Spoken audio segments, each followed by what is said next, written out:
Hello guys, this is Dr. Sajjad Wani. So till now we have dealt with part 3 of the Constitution of India. We have dealt with the fundamental rights guaranteed under part 3 of the Constitution of India from Article 14 up to Article 30. I told you about the definition of the state. I told you the laws inconsistent with the fundamental rights in Article 12 and 13 respectively. And then I told you about the different classes of fundamental rights, from the right to equality, right to freedom, right against exploitation, right to freedom of religion, cultural and educational rights. And now this is the final fundamental right, that is the right to constitutional remedies under Article 32. Besides the fundamental rights, I also told you about a deleted article, that is Article 31, that is the right to property, which was deleted from the list of fundamental rights. I also told you about the exceptions to the fundamental rights under Article 31A, 31B and 31C. So today we will focus wholly and solely on the right to constitutional remedies under Article 32 of the Constitution of India. This is a very important article and I think this is the crux of the fundamental rights.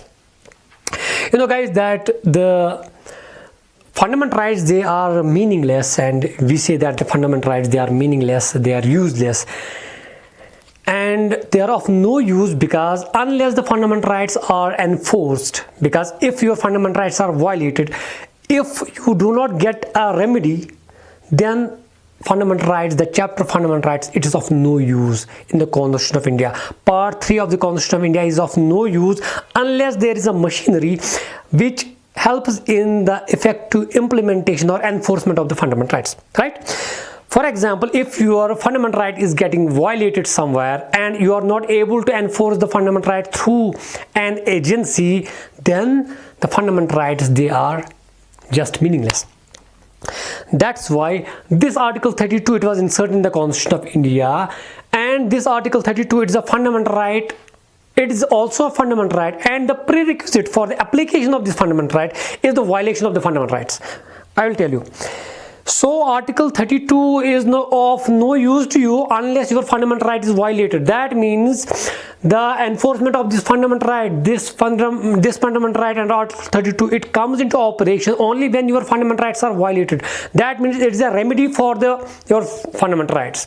When your fundamental rights are violated, this is the remedy, that is Article 32. So what is the prerequisite for the operation of this fundamental right? The prerequisite for the operation of this fundamental right is the violation of the fundamental rights, right? This is very important. So the first point is that the operation for the right to constitutional remedies under Article 32 is the violation of the fundamental rights. That means when your fundamental rights are violated, then only you will seek a remedy under Article 32, right? And I will tell you one thing, that as I already told you in many articles in part 3 of the Constitution of India, that the articles, they are sometimes applicable to the citizens and some are applicable to the foreigners, that is, some are applicable to the persons. I told you the legal person, but Article 32, it is applicable to the citizens of India only, you have to remember. So an aggrieved citizen whose fundamental rights are being violated, he can seek a remedy under Article 32, right? So the prerequisite for the operation of Article 32 is the violation of the fundamental rights. So this is the first point you must remember. Then we will move forward to the point second, that what is the need of Article 32, right? As I already told you, that mere declaration of fundamental rights in part 3 of the Constitution of India, it is meaningless, it is useless, it is of no use unless you have a machinery for the enforcement of the fundamental rights. So why Article 32 was inserted in the Constitution of India? Because it acted as an effective and efficient machinery for the enforcement of your fundamental rights. When your fundamental rights get violated, you can get them enforced through the judiciary under Article 32 of the Constitution of India. Simple as that. Right?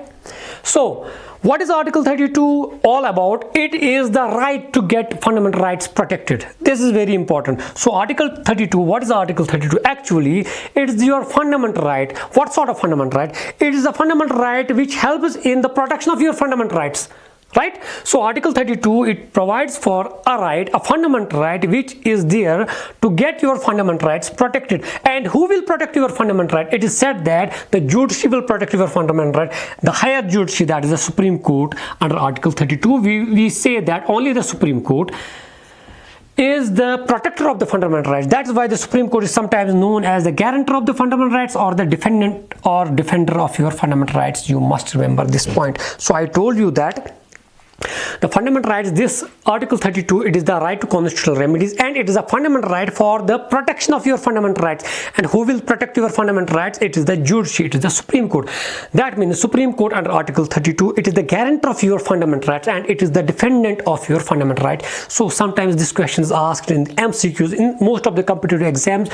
Who or which constitutional or which body or which organ of the state is the defendant of the fundamental right, which is the guarantor of the fundamental rights? The options are Supreme Court, the options are Parliament and government, etc. And you will tick the Supreme Court. So Supreme Court is the guarantor of the fundamental rights. You will remember this point, right? Now we will move onwards as I'll tell you about the significance of this article. It is quite significant. It is very important article, and Dr. B.R. Ambedkar, who is known as the father of the Constitution of India, who is known as the modern man, who is known as the chief architect of the Indian Constitution, he himself said that the Article 32 is the most important article of the Constitution of India. This is very important point. So according to B.R. Ambedkar, the Article 32 under the Constitution of India in Part 3 is the most important article in the Constitution of India. This is very important. This is highly significant. Why? According to B.R. Ambedkar, without the Article 32 of the Constitution of India, the Constitution of India would have been a nullity. That means the Constitution of India was a null and void entity. The Constitution of India was meaningless. The Constitution of India was useless unless we have Article 32 in the Constitution of India. That means without Article 32 in the Constitution of India, the Constitution of India would have been a nullity, as told by Dr. B.R. Ambedkar. He said the Constitution of India would have been a nullity without Article 32 in it, right? Because we say the fundamental rights and directive principles, they form the core of the Constitution of India, and unless this core of the Constitution of India is not able to be enforced, then the Constitution of India is meaningless. That's what B.R. Ambedkar said, that without Article 32 the Constitution of India is a nullity. And he went to saying that the Article 32 of the Constitution of India, it is the heart of the Constitution. He said that it is the heart of the Constitution and it is the very soul of the Constitution. This is very important. So according to B.R. Ambedkar, Dr. B.R. Ambedkar, the Article 32 of the Constitution of India, without Article 32 of the Constitution of India, the Constitution of India would have been a nullity. Article 32 is the most important article of the Constitution of India, and it is the heart of the Constitution of India, and it is the soul of the Constitution of India. I can say that it is the heart and soul of the fundamental rights. It is the right of the fundamental rights. I will say that it is the main right for the enforcement of the fundamental rights, right? So this is what Dr. B.R. Ambedkar said about the Article 32 of the Constitution of India. Then Supreme Court went on saying that Article 32 forms the part of the basic features of the Constitution of India. This is very important. So Article 32, it is also a basic feature of the Constitution of India. So what is the significance when Supreme Court says that Article 32 is the basic feature of the Indian Constitution? As I already told you under Article 13 of the Constitution of India, I told you under Article 13 Part 3 of the Constitution of India that the laws which are inconsistent with the fundamental rights, they are null and void except the Constitutional Amendment Acts. But if a Constitutional Amendment Act, it tries to abrogate or abridge a fundamental right which forms the part of the basic feature of the Constitution, that constitutional amendment can also be declared as invalid by the power of judicial review of the judiciary. That's why Supreme Court says that Article 32 forms the part of the basic feature of the Constitution. What does it mean? It means that even a Constitutional Amendment Act cannot abridge or take this Article 32. Even a Constitutional Amendment Act cannot deprive you from the Article 32, from the benefits of the Article 32. This is very important and this is very significant, right? So moving ahead, I will tell you about Article 32. Article 32, it has only 4 provisions, and all of the 4 provisions, these are very important, right? The first provision of the Article 32 is the right to move the Supreme Court. If the fundamental rights of a citizen, they are violated, and the aggrieved person, he can move the Supreme Court. So under this fundamental right, an aggrieved citizen, he has the fundamental right to move the Supreme Court directly. You must remember. So under Article 32, an aggrieved citizen can move the Supreme Court. This is the first provision of Article 32 of the Constitution of India. And under the second provision of Article 32 of the Constitution of India, the Supreme Court of India, it has the power to issue the directions, it has the power to issue the orders, and it has the power to issue the writs.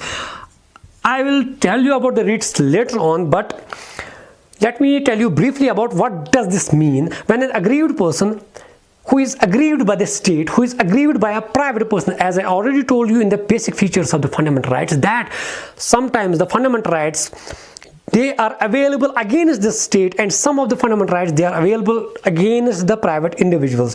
Whether your fundamental right is violated by the state or by the private individual, then you will move the Supreme Court under the Article 32, and the Supreme Court, it has the power to issue the directions. It will give directions, it will give orders to both the state, it can give orders to the private individuals as well, and then it can issue the writs against the state and against the private individuals. That means under Article 32, the Supreme Court of India, it has the power to issue the directions, it has the power to issue the orders and writs for the enforcement of the fundamental rights.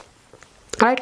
And then the third provision is there, that the Parliament of India, you must remember, it has the power that it can empower any other court also for the powers vested in the Supreme Court.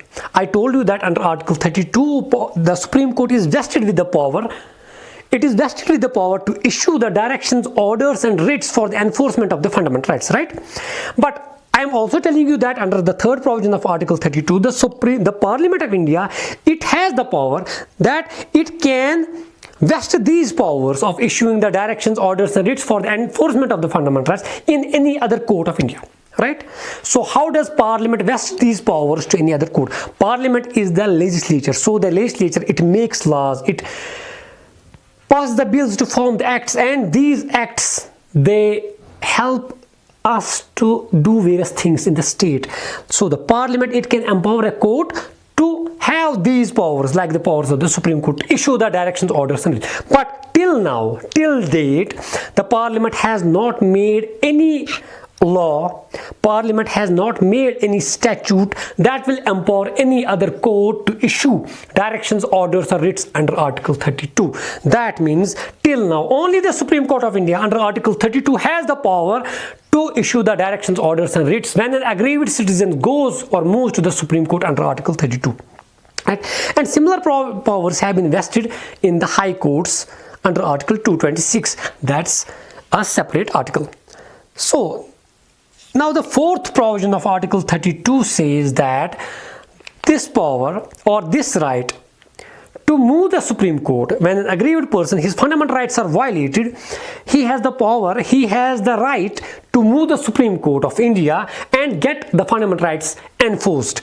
And this right, this fundamental rights, it cannot be suspended. So your fundamental right of going to the Supreme Court cannot be suspended except, this is very important, as otherwise provided by the Constitution.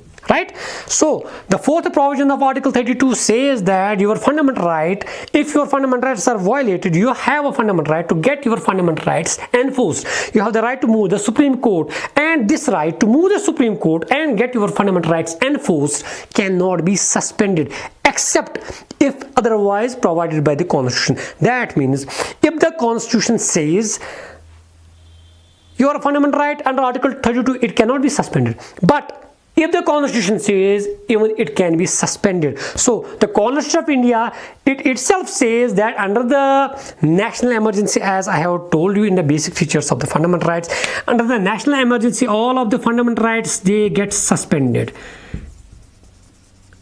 Under the national emergency, I will tell you later on, under Article 360 and under the Article 359 actually,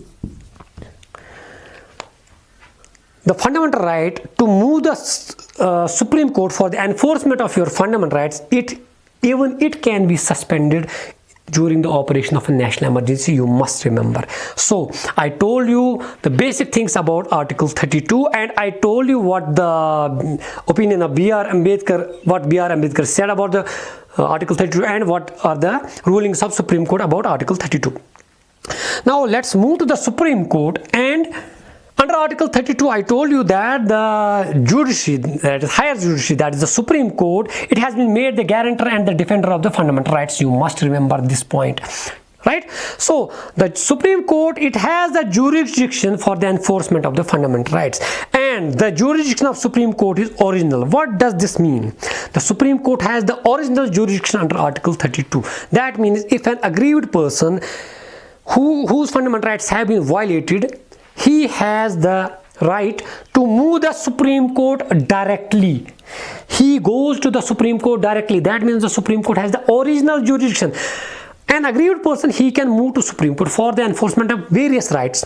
First going to the lower courts, then to the higher courts, then to the high court, and then to the Supreme Court. But in case of the enforcement of fundamental rights, the aggrieved person can move the Supreme Court directly. That's why I said that the Supreme Court has the original jurisdiction for the enforcement of the fundamental rights. That is, it has a jurisdiction which is original and not by way of an appeal, right? So the aggrieved person, he doesn't need to go to the low courts and then through appeal approach the high court and the Supreme Court, right? The second thing is that the jurisdiction of Supreme Court under Article 32 for the enforcement of fundamental rights is void. What does it mean? It is jurisdiction is void because the Supreme Court, it can issue the directions, it can issue the orders, and it can issue all types of it can issue all types of writs, which I will tell you later on. It can issue all the types of writs like the habeas corpus, the mandamus, the certiorari, the quo warranto, the prohibition, the 5 types of writs. The Supreme Court of India, it has the wide jurisdiction because it can issue not only the directions or orders, but it can issue all types of writs for the enforcement of the fundamental rights. That's why I said that the jurisdiction of Supreme Court is void for the enforcement of fundamental rights under Article 32. Then I'll tell you the jurisdiction of Supreme Court is also concurrent with the high courts. I will tell you what does this mean. The jurisdiction of Supreme Court under Article 32 for the enforcement of fundamental rights, it is not exclusive. Exclusive means if an aggrieved person, his fundamental rights are getting violated, if he could move only to the Supreme Court, then I would have said that the jurisdiction of Supreme Court is exclusive. But the person, he has an option. He can move the Supreme Court directly under Article 32. He can also move the high courts directly under Article 226 for the enforcement of fundamental rights. That means an aggrieved person, he has the option. Under Article 32, he can move the Supreme Court, and under the Article 226, he can move the High Court. That's why I said that the jurisdiction of Supreme Court for the enforcement of fundamental rights is concurrent with the High Courts of India, and it is not exclusive, right? And the jurisdiction of Supreme Court is somehow narrower as compared to high courts, because under Article 32, the Supreme Court of India, it can only help in the enforcement of fundamental rights only under Article 32. But when I say the high courts under Article 226, they can issue the writs, etc., for the enforcement of not only fundamental rights but also other legal rights or constitutional rights. That's why I said that the jurisdiction of Supreme Court is restricted to the enforcement of fundamental rights only and not to other rights, like the jurisdiction of high courts. High courts, I say that the high courts of India, they have a wider jurisdiction as compared to the Supreme Court of India, in the sense that the Supreme Court of India, it can issue the writs and it can enforce the fundamental rights only. This is the jurisdiction of Supreme Court, but under Article 32. But the High Courts of India, they can issue these things for the enforcement of fundamental rights and for the enforcement of other non-fundamental rights, which are known as the statutory rights or legal rights. So in this sense, the jurisdiction of High Court is wider as compared to Supreme Court. But the territorial jurisdiction of Supreme Court is wide. Why? Because the Supreme Court of India, it can issue writs throughout the territory of India, while as the High Courts of India, they can issue writs only within their jurisdiction, the territorial jurisdiction, right? And there is one more thing, that the aggrieved person, as declared by the Supreme Court, the aggrieved person, he should move the High Court first. If he has an option to move the High Court, it is better to move the High Court first under Article 226 than to move the Supreme Court, because in the Supreme Court, we have a very huge load of the cases. That's why the Supreme Court gave a ruling that an aggrieved person, if he has an option to move the High Court, he should move the Supreme Court. And the final thing about Article 32 is that the remedy under Article 32, it is not optional, it is obligatory. That means if an aggrieved person moves the Supreme Court has to honor his because his fundamental rights have been violated, and the Supreme Court under Article 32 is bound to issue writs etc. under Article 32 in case of violation of the fundamental rights. But it is optional for the High Courts. If you move the High Court may or may not issue writs. High Court may or may not honor your this petitions. So I told you that under Article 32 it is compulsory for the Supreme Court to issue writs for the enforcement of fundamental rights. So this is all about Article 32 of the Constitution of India, that is the right to constitutional remedies. And in the next part I will be dealing with the writ jurisdiction or the types of writs issued by the Supreme Court and High Courts of India.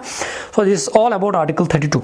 If you have any queries, kindly comment in the comments section below my YouTube videos. You can also subscribe my channel Genesis Academy by Dr. Sajjad Wani. I am also on Facebook Genesis Academy, and I am also on Instagram Genesis Academy Kashmir. Thank you so much for watching. Have a nice day. Stay home and stay safe.